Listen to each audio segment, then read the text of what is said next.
One, two, one, two. Je t'ai allumé? Je sais pas. Ah non, je pense pas. Voilà. Parle-moi. Parle-moi de lui, dis-moi que c'est ton ami, parce que si tu couches avec, je serais dégoûtée. Ça marche? Oui, ça marche. C'est quoi cette chanson? Je sais pas, j'en ai inventé.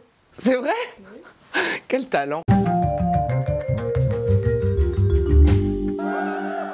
Buongiorno tutti. Buongiorno tutti. We are back on the love canapé. Il faut qu'on fasse le cœur. Ah, le cœur des jeunes, mais bien sûr. Bienvenue les jeunes. Toi, tu y arrives hyper Ah, mais naturellement. maintenant, j'ai le truc. Ouais. Ah. Ouais. Cœur des jeunes. Tata Cam Cam et Tata Lisa Margot de retour pour régler tous vos problèmes love. Nous sommes des spécialistes célibataires depuis plus de 30 ans maintenant. 30 ans. Le temps passe vite. Comment ça va Lisa Margot? Moi, je suis au top. Franchement, j'ai l'impression qu'on n'a jamais été aussi au top dans un courrier du cœur. Ah ouais, là moi alors personnellement je suis totalement célibataire encore, mais totalement libérée du carcan finalement de la solitude. Ah ouais, je suis trop bien. On en reparlera tout à fait. Au long de cette vidéo. Et ben moi ça va pas mal aussi. Ouais, c'était pour faire son thème astral. Mais je peux pas vous en parler encore, c'est trop frais. Allez, on enchaîne. Les gens abonnés au 5e quart d'heure, le contenu exclusif de 4 quarts d'heure, savent. Je les tiens un petit peu au courant. Ok. Donc, si jamais, abonnez-vous au 5e quart d'heure. J'ai pas le love phone aujourd'hui, j'ai marqué dans le cahier à paillettes qui est tout aussi magnifique. Vous avez envoyé beaucoup de questions sur mon Instagram, @camille.lorente, et on ne pourra pas répondre à toutes malheureusement. C'est la vie. On a essayé de choisir des questions qui pourront aider le plus grand nombre et puis qui faisaient un petit peu écho également à nos vécus. Voilà. On va vous sortir de là les jeunes, vous inquiétez même pas. Mais avant... failli oublier. Merci Evenco d'être partenaire de cette vidéo. Alors la zone, ça dit quoi? Personnellement, je suis en SPM et d'une humeur exécrable. Mais je relativise car Evenco est partenaire de cette vidéo. Avoir ses règles est rarement un moment délicieux, mais j'ai découvert il y a quelques années les culottes menstruelles et laissez-moi vous dire que ça me facilite quand même pas mal la vie, que ça m'apporte un sacré confort. Parce que j'avais testé plein d'autres protections périodiques, je mettais des tampons, après j'ai mis la coupe menstruelle. Il faut changer ça toutes les 2-3 heures, c'est pas confortable. Et je ne vous parle pas des perturbateurs endocriniens, des traces de pesticides, du chlore, du parfum et autres réjouissances. Globalement, les protections classiques augmentent le risque de choc toxique, d'irritation, de sécheresse, de mycose, un bonheur. Donc quand j'ai testé les culottes menstruelles, ça a été une petite révolution, d'autant que c'est une solution écologique. Je suis plus jamais revenue en arrière. J'aime ne pas avoir à me soucier, tu vois. J'enfile le culotte et je ne pense plus, je free flow tranquillement dans mon culotte. J'adore qu'Evenco soit notre partenaire aujourd'hui, comme ça je peux me montrer en slip sur internet, ce qui était mon rêve depuis toujours. Je porte les modèles classiques d'Evenco, celui avec la petite dentelle très jolie, le shorty mon préf. Pour moi le principal avantage de la culotte menstruelle ça reste le confort, la liberté d'esprit. Et puis c'est efficace quoi, ça remplace complètement serviette, tampon, pas besoin d'une autre protection, pas de fuite, pas d'odeur pendant 12 heures. Je pense que l'essayer c'est l'adopter, en plus une culotte menstruelle ça dure entre 5 et 7 ans, ce qui permet d'économiser un truc comme 900 € et 2250 tampons ou serviettes, c'est considérable. Si vous hésitiez à passer à la culotte menstruelle, laissez-moi vous dire que c'est le moment ou jamais, car Evenco fête ses 5 ans. Happy birthday to you. Et donc en ce moment, ils font une énorme promo, fait que eux, ils gagnent rien. Le but, c'est vraiment de populariser la culotte menstruelle, moins 60% sur tout le site de Evenco. Et avec le code Camille, vous avez moins 30% supplémentaires, en plus des 60%. Donc si ce qui vous freinait principalement, c'était le budget, go, go, go, it's time. En tout cas, moi, je suis convaincue. Autant je vous donne des conseils love, alors que je suis toujours désespérément en chien, autant la culotte menstruelle, j'ai testé et approuvé, vous pouvez me faire confiance. Merci Evenco d'être partenaire de cette vidéo. On retourne à vos petits problèmes de love. Toi, culotte de règles, t'as testé? Oui, c'est trop bien, c'est Testé, hyper approuvé. confortable. Testé, approuvé, Evenco. Trop bien. On vous embrasse. Allez, on passe tout de suite à la première question. Let's go. Comment gérer une relation à distance? Ça, c'est revenu plusieurs fois. T'as un truc qui te vient naturellement? J'ai une petite remarque à faire en préambule. C'est en préambule. Non, mais on fait les choses bien ici. Toi, après, je crois que tu vas nous parler un peu de ton vécu. Ouais, en introduction. Partie 1, Partie 1. sera... Ouais. Petit A. Petit A. Très bien. Non, en préambule, moi, je voulais simplement noter qu'on se demande souvent comment faire marcher une relation à distance. On se demande moins comment faire marcher une relation pas à distance. Ouais. Et finalement, je pense pas que ce soit si différent. Oui, parce que j'imagine que cette personne, ce qu'elle sous-entend, c'est que la distance physique peut créer de la distance au niveau du cœur, Émotionnelle. émotionnelle. Tout à fait. Mais ça s'entretient. Toi, t'as été en relation à distance? Oui, mais alors j'ai été en relation à distance et ça a tué mon couple. Nous, on est là pour vous donner de l'espoir avant tout. Non, mais en fait, moi j'étais hyper investie dans la relation à distance. Je faisais l'effort d'appeler, d'envoyer des messages, de prendre des nouvelles, de continuer à vivre ma vie avec cette personne à distance comme si on était ensemble au quotidien. Chose que lui ne faisait pas. Dans la gestion d'une relation à distance, il faut que les deux soient investis, mais comme dans une relation pas à distance en fait. Il faut surtout rester connecté émotionnellement finalement. Complètement. Trouver le bon équilibre aussi entre rester connecté et pas faire des Skype toute la journée, quoi. Ouais, carrément. Donc peut-être instaurer des petits dates, des moments où là vous savez que c'est vraiment qu'à vous. Mais voilà, il faut que les deux soient ok pour ça. Et je sais que moi, il y a un moment où un autre gars que j'ai eu était à Los Angeles. On arrive et on trouvait le moyen de s'appeler. Quand les deux veulent vraiment avoir des nouvelles l'un de l'autre, ils y arrivent. Et il y avait aussi tenir le truc un peu en haleine. Voilà, s'envoyer des petites photos, s'envoyer des petits trucs. Et oui, mais attendez, avec tous les outils qu'on a, on peut sexer à distance, easy peasy de nos jours. Mais sans même ça, juste, tu vois, sans sexer à distance, c'est pas ça, mais juste se donner envie. Entretenir un peu l'érotisme. Ouais, exactement, parce que justement, je trouve que le truc des vraiment sexto, tout ça, moi j'aime pas. Je trouve ça plus frustrant qu'autre chose. Alors que là, il y a un truc dans le fait de teaser un peu en fait, teaser ce qui pourrait se passer le jour où on va se retrouver.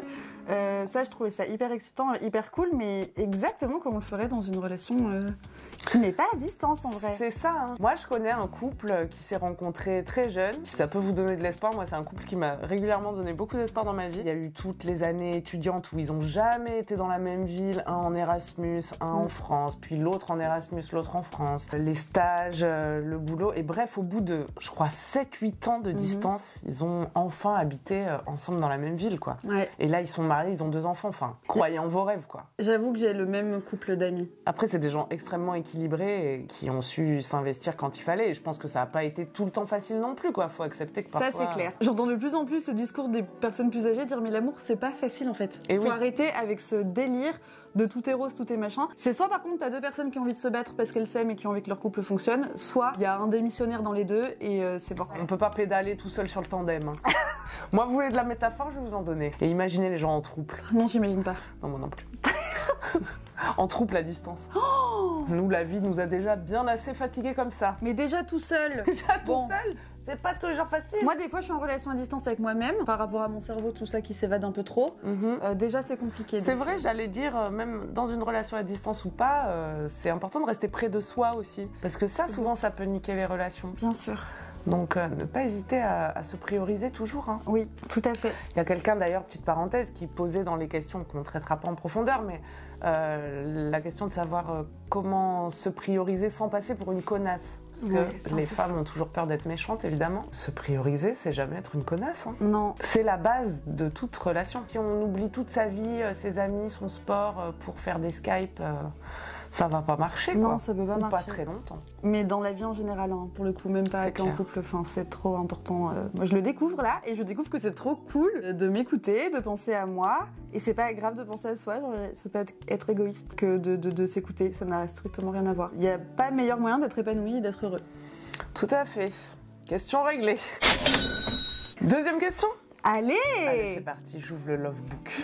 Comment gérer les périodes de solitude extrême sans baisser ses exigences? Emoji cerveau qui explose. Ça, c'est plutôt ton sujet. C'est mon sujet. J'ai fait le choix de ralentir, si ce n'est m'abstenir de toute relation. Plan cul, plan dodo, j'ai fini par tout arrêter en fait. Pour me préserver, parce que justement je devais me prioriser. Pour pouvoir bien me prioriser, il a fallu que j'élimine tous les facteurs extérieurs qui pouvaient me troubler, surtout que moi j'avais une boussole interne un peu cassée quoi au niveau des relations, j'allais pas forcément vers les bonnes personnes ou les bonnes dynamiques de relations. Donc il m'a fallu bouffer ma solitude et ne pas baisser mes exigences comme demande cette personne. Ça s'est fait en apprenant à être tout seul hein, justement. Parce que parfois tu vis un sentiment de solitude mais qui n'est pas lié à ton présent. Enfin, moi, je sais que pendant ces années là d'abstinence et de célibat, le fait de me retrouver face à moi-même m'a fait réémerger de la solitude, mais qui était ancienne, tu vois, de mon enfance, des vieux sentiments que j'avais peut-être mis sous le tapis, que j'essayais d'anesthésier justement en me jetant à corps perdu dans des relations. Et là, de vraiment y faire face, de me faire aider en thérapie aussi, me faire soutenir par mes amis, ça fait que ça se dissipe, que tu traites aussi ce truc, quoi, et que la tristesse a une fin. Et j'avais, moi, le souvenir de toi quand t'arrivais à ne pas tomber dans des relations merdiques ou parce qu'il y a 18 red flags à la base ou parce que tu retournes vers d'anciennes relations qui n'ont déjà pas marché, la fierté que tu ressentais de dire putain mais en fait là si j'étais retournée, je me sentirais trop mal aujourd'hui, je serais triste, en fait tu te sentirais même encore plus vide. Enfin, t'avais fait le constat que essayer de se remplir avec ce genre de relations qui te font pas forcément du bien parce que l'exigence est tellement basse que après t'es encore plus mal que si t'étais seule. Donc quand tu te rappelles de ça, à force, après ça roulait tout seul quoi. C'est vrai. Et c'est beau aussi de se voir évoluer quoi. Ouais, de ouf. C'est bien en fait de voir les problèmes de loin pour éviter de les voir de près. Et c'est bien aussi de manger un peu sa solitude en attendant le bon truc, justement, sans baisser ses exigences, d'être pas sur la récompense à court terme, voilà. De se dire, ok, là, je mange mon seum, mais c'est pour du mieux plus tard. Et d'arriver à tenir ce petit délai, quoi, c'est ça qui sauve, quoi. Mais en plus, souvent, on parle de solitude, mais c'est un sentiment. Enfin, parce je connais pas ta vie, toi qui as posé la question, mais moi, ce sentiment que j'ai aussi pu ressentir de vide extrême et tout, en fait, quand tu regardes derrière toi, il y a tous tes potes, il y a ta famille, il y a tous les gens que t'aimes qui sont là avec toi tout le temps. Et tu te rends compte que toi, tu te sens seule parce que t'as pas un mec ou une meuf avec qui tu peux partager tel ou tel truc, mais en réalité, il y a tellement de gens avec qui tu peux partager trop de trucs. C'est vrai. Et ça, je pense que c'est très sociétal comme problématique, ce truc de... Quand quelqu'un n'est pas en couple, il est seul. Ou elle est seule. Ah, t'es seule ? Bah non, je suis pas seule en fait. J'ai grave de potes, je suis grave entourée. Non, je suis pas en couple, mais je suis pas seule. Qu'est-ce qu'on est sage. Ouais. Ça devient presque... C'est trop facile. Trop facile pour nous en fait. Ça vous aide ou pas ? Bon, vous nous direz en commentaire. Toi, parfois, t'as baissé tes exigences parce que t'étais trop solitaire ? C'est pas... Enfin, si, en fait. Si, bien sûr que si. Quand j'allais sur Tinder à l'époque... Oh oui. En fait, oui, j'ai complètement fait ça, de me taper des mecs que j'avais pas du tout envie de me taper, juste parce que ça me donnait l'impression d'avoir un truc à faire le soir même, ou de plaire à quelqu'un, de me sentir validée par quelqu'un. C'est vrai, je l'ai fait pendant plusieurs années. J'ai rapidement arrêté parce que j'ai très, très, très, très vite compris que ça me rendait encore plus malheureuse. Et oui, il y a un plaisir immédiat, mais à moyen, long terme, si c'est pas ça que tu recherchais. Ah ouais, complètement. Et ça me rendait tellement encore plus triste que... Mais je l'ai tellement fait. Moi, j'étais une consommatrice de love, quoi. Ouais. Et c'était pas du love, en fait. Non. Ah, enfin, je vous en reparlerai après mon mariage, qui devrait pas tarder, là. Troisième question ? Oui. Ah, ça, je pense qu'il y a beaucoup de personnes qui se la posent ou se la sont posées. Je suis attirée par des mecs qui ne sont pas attirés par moi et pas attirée par des mecs qui sont attirés par moi. Oui. Oui. C'est ça. Vous en avez suivi ? Bah en fait au début je disais à Camille bah non mais cette question on peut pas vraiment y répondre. Un jour elle rencontrera quelqu'un qui lui plaira et ce sera réciproque. Et Camille m'a dit bah en fait non parce que souvent inconsciemment tu vas provoquer ce genre de situation. Et c'est là que j'ai dit ah oui c'est vrai en fait c'est beaucoup plus profond. Je pense que juste il me plaît pas, je lui plais machin. C'est que moi je suis souvent dans cette situation où un mec me plaît et bon bah je lui plais pas ou il est pas disponible peu importe. Et dès qu'un mec s'intéresse à moi ça me plaît plus du tout. Et en fait je me suis rendu compte récemment que c'est parce que je suis pas du tout prête à m'engager dans une relation et que dès que ça devient un peu concret en fait d'un coup je plais à quelqu'un, c'est réel, il me l'a dit, je le sais, j'en veux pas en fait, enfin au-delà du fait que peut-être physiquement c'est pas mon type ou j'en sais rien. Il y a 1000 facteurs. J'ai aussi appris cette année je peux être attirée par des gars qui je pensais n'étaient pas mon type mais donc c'est pas ça, c'est plus que dans mon cas, je sais pas si c'est le tien, je crois que je suis pas tellement prête à m'engager quelque part, à vivre en tout cas quelque chose de nouveau, peu importe s'il y a un engagement ou pas qui va avec, et que c'est ma manière à moi de dire ah mais non mais il me plaît pas. Enfin ça règle le problème en fait. Bah c'est beaucoup plus facile de fantasmer sur quelqu'un que tu sais que t'auras pas, que de vraiment s'investir dans une relation. Exactement. T'as tout résumé ce que j'ai dit. Merci. C'est beaucoup plus clair. Y a pas de problème. Allez, ça c'est fait. Ça arrive aussi que oui, on est attiré par des gens qui sont pas attirés par nous. Ça arrive. Bon, bah ça c'est la vie. Après, ce qui est problématique, c'est quand t'obsèdes sur une personne que tu sais que t'auras jamais, quoi. Et moi, Dieu sait si ça m'est arrivé. Moi aussi. Mais c'est parce que ces trucs-là, c'est des rêves rassurants qui n'ont pas de réalité dans la matière. Donc, tu prends pas trop de risques au final. C'est bien arrangeant. Et par ailleurs, faut pas se forcer à être attiré par des gens qui t'attirent pas. Pourquoi ça te fait bander quelqu'un qui te donne pas d'attention ? Ça, c'est quand même bizarre. Ou qui est indisponible. Et pourquoi ça te repousse des gens qui seraient prêts à te donner ? Bah ça, moi... À creuser. À creuser. On prend sa petite pelle et on digue. Petite love pelle. Petite love pelle. À défaut d'enrouler, creusez votre roman. Oh Oui, c'est drôle. Enfin, je devrais bosser dans la pub. Alors, des petits tips. Ah, mais ça, c'est super. J'adore. Des tips pour faire comprendre à un gars qu'on est intéressé sans être lourde. Welcome to my life. Alors moi, mon petit tip, c'est d'aller vers le gars et de dire je t'aime. Non, non, non, ne fais pas ça. Moi, j'étais une grosse bourrine avant, donc j'en avais rien à foutre de paraître lourde. J'étais un bulldozer. Vraiment, j'étais très claire. J'ai vu Camille faire des actions, je me disais mais qu'est-ce qu'elle fait? Vas-y, raconte.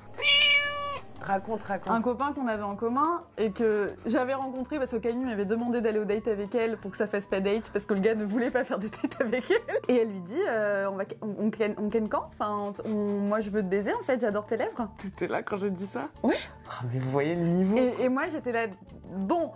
Elle rigole, enfin parce qu'en plus, lui il était tellement choqué, il m'en avait reparlé après en mode quand même, ça m'a mis hyper mal à l'aise et tout. Et moi à côté c'est l'inverse, c'est que dès que quelqu'un me plaît, je fuis. Et je fais comme si vraiment ça ne m'intéressait pas. Et j'ai même développé une autre compétence que je ne savais pas, c'est que vraiment je sais faire croire à quelqu'un qu'on est amis, mais hyper amis et qu'il se passera jamais rien. Alors que toi, que moi je kiffe. Ah, on est les deux deux opposés du spectre. Donc là en ce moment il y a un serveur qui me plaît vraiment fort, donc je me suis promis que, mais justement la question c'est comment le faire sans être lourde. En plus il est un peu timide. En plus il a l'air un peu timide, mais si on refait un courrier du cœur je vous updaterai. Mais je me suis promis là dans les jours, semaines qui arrivent, peut-être lui laisser mon numéro ou je réfléchis à comment je peux faire pour que ce soit mignon. Je pense faut pas prendre exemple sur moi qui était un peu trop dans l'agressivité, je pense, si je devais poser un diagnostic, mais parce que j'étais ultra needy et on va y venir dans la question suivante. Je pense que la lourdeur elle vient du fait que t'as tellement besoin que en fait même si tu ne disais mot ça transpirerait de toi, tu vois ce que je veux dire? Et je pense aussi que t'avais totalement désacralisé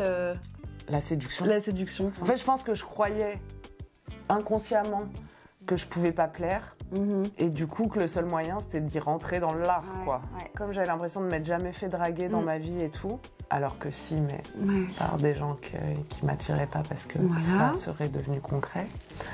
Le cercle vicieux. Mais du coup, on n'a pas donné de tips en attendant. En gros, moi je trouve maintenant que dire à quelqu'un qui nous plaît, parce qu'elle, elle voudrait lui faire comprendre, mais donc par des moyens détournés, mais moi je trouve qu'on peut le dire directement sans être lourde, quoi. Ça peut être très mimi en fait, c'est hyper charmant. Quelqu'un qui me dit écoute, tu me plais, est-ce que ça te dit qu'on aille boire un verre? Je vois pas pourquoi ce serait lourd, tu vois, si c'est fait comme ça. Après, il y a ce truc aussi social de... C'est plutôt au mec de faire le premier pas. Les filles qui font le premier pas ont l'air trop en chien et donc sont pas désirables. Ça c'est faux parce que moi justement j'en ai parlé avec un autre serveur. Parce que du coup je fais mon enquête auprès d'autres serveurs parce que le gars que j'aime bien c'est un serveur. Et j'ai demandé à un copain à moi serveur, est-ce que si je te laissais mon numéro tu trouverais ça bizarre et lourd? Et il a vraiment dit mais attends c'est archi mignon. Enfin évidemment ça dépend comment tu le fais. Si t'arrives avec tes gros sabots, vous pourrez pas être plus cringe que moi. Tu jettes ton numéro en disant je vais t'user. Bon là c'est chiant. Mais si tu laisses ton numéro sur ton petit ticket de caisse en disant il y a mon numéro, enfin t'en fais ce que tu veux mais je t'aime bien. Bon bah il m'a dit moi c'est trop mignon, enfin il m'a dit ça m'arrive jamais hein, personne me fait ça mais j'aimerais trop que ça m'arrive. Donc il m'a un peu rassurée et c'est pour ça qu'un jour je vais le faire. Ça me fait super peur. Alors j'ai déjà aussi laissé mon numéro à un joueur de saxophone dans la rue, dans sa boîte de saxophone. Mais ça alors après c'est un peu de l'acheter parce que j'ai juste laissé mon numéro et je me suis barrée. Enfin là c'est un peu pareil. Ouais mais il t'avait rappelé. Il m'avait rappelé et il était horrible. Mais merde.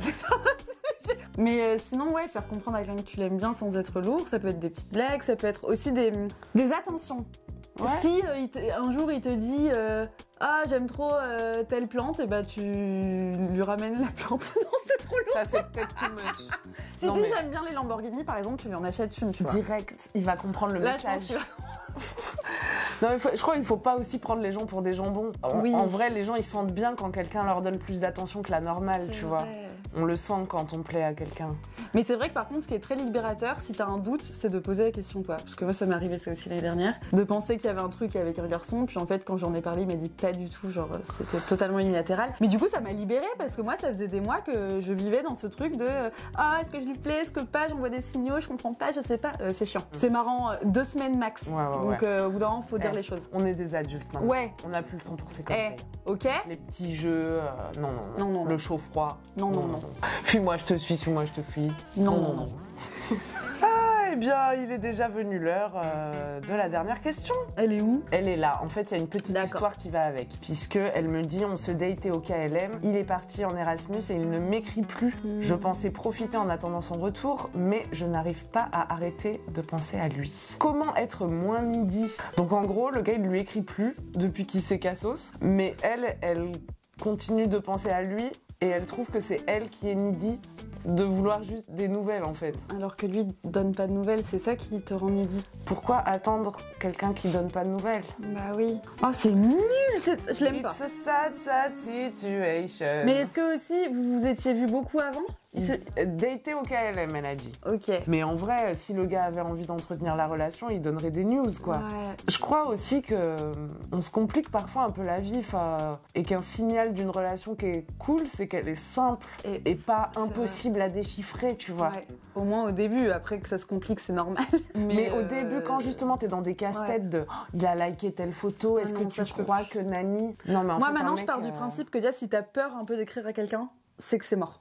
Et oui. Quelqu'un avec qui tu te sens bien, t'as pas peur de lui proposer un verre, t'as pas peur de lui proposer un café, une sortie, un musée, que sais-je. Je pars du principe maintenant que si moi j'ai peur de ça, que j'ai peur de la réponse, que j'ai peur des réactions, c'est bon, c'est mort, c'est dégagé. C'est que inconsciemment tu sais que t'es pas en train de te fourrer dans le bon truc. Exactement. Les gens qui nous font nous sentir needy, c'est des gens qui nous donnent rien en fait. Ouais. C'est pour ça qu'en comparaison tu te dis oh là là, je suis vraiment très needy de vouloir qu'on m'écrive, qui est quand même un peu la base quoi. Et après, pour terminer, je voudrais reparler de la thérapie. Oui, bah on n'a pas beaucoup parlé. Moi, j'ai beaucoup été needy aussi parce que mon schéma d'amour était que quand j'étais petite, quoi, j'avais besoin de beaucoup d'attention parce qu'on m'en donnait pas et que du coup, j'allais chercher l'attention des autres constamment. Et qu'en grandissant dans mes relations, ça s'est traduit par ça, j'ai besoin qu'on m'apporte beaucoup d'attention sans que j'aille la demander. Donc, si t'arrives à soigner ça... Et ce qui est normal quand t'es gosse d'avoir besoin d'attention, c'est vital en fait. De recevoir de l'affection et du soutien émotionnel quand t'es enfant. Si quand t'es adulte, tu craves de donnez-moi de l'attention, donnez-moi de l'attention, c'est que ce truc-là peut-être, oui, n'est pas réglé. Peut-être. Donc go chez Dr Zinzin, n'hésitez pas. Je sais que c'est cher, mais c'est un tel investissement dans le confort de vie. C'est clair. Moi, faut même pas regarder le price. Je regrette pas un seul centime. Moi aussi, je vais faire la pub de la thérapie. Je suis une ayatollah en ce moment, mais ça a tellement changé ma vie. Là, je suis à 1 an et demi, mais ça a transformé ma vie et mes relations, quoi. À un niveau que j'espérais même plus. Bah de toute façon, je voyais pas trop où était le problème à la base. Je pensais que c'était normal d'être malheureux et de courir tout le temps après des gens. Et en fait, non. Un autre monde existe. La règle, en fait, elle est très simple et très basique. Hein. C'est que toutes les personnes qui te font pas du bien, elles doivent pas être dans ta vie. C'est pas si simple sur le papier, mais en vrai, on le sait au fond de nous quand quelqu'un nous fait pas du bien. C'est sûr. Tu sais quand t'es dans une pièce et que tu te sens pas à ta place, ou enfin, tu le sais quoi. Mais du moment où t'arrives à le comprendre, à l'assimiler et à faire en sorte que ça ne se reproduise plus, mais putain, quelle libération. Quelle libération. Et bon, moi, je me suis retrouvée coincée dans des relations où je savais bien qu'il fallait que j'en parte, mais j'arrivais pas. J'ai pris mes responsabilités, j'ai fait le taf que j'avais à faire chez moi, quoi. Ouais. Parce que personne viendra te sauver autrement, de toute façon. Exactement. Et ça me faisait peur de me dire, oh là là, il va falloir que je travaille sur moi, et combien de temps ça va prendre, et nanani. Ça prendra le temps. Et il y a une sorte de deuil à faire de toutes ces relations, justement, hyper toxiques et dans lesquelles t'as été pendant si longtemps. Bizarrement, t'as pas envie de les quitter. Enfin, c'est tout ce que tu connais. Donc c'est super dur de décider un jour de maintenant stop, faut que ça s'arrête. Enfin, c'est beaucoup plus dur que ce qu'on croit. Pas juste parce que la personne va te manquer, c'est que t'es réellement en train de changer, de devenir une autre personne et il faut faire le deuil de l'ancienne personne que t'as été aussi. Et c'est beaucoup de boulot, mais c'est possible. Et puis à ce moment un peu chelou où t'es plus l'ancienne personne mais pas encore tout à fait la nouvelle, faut s'accrocher quoi.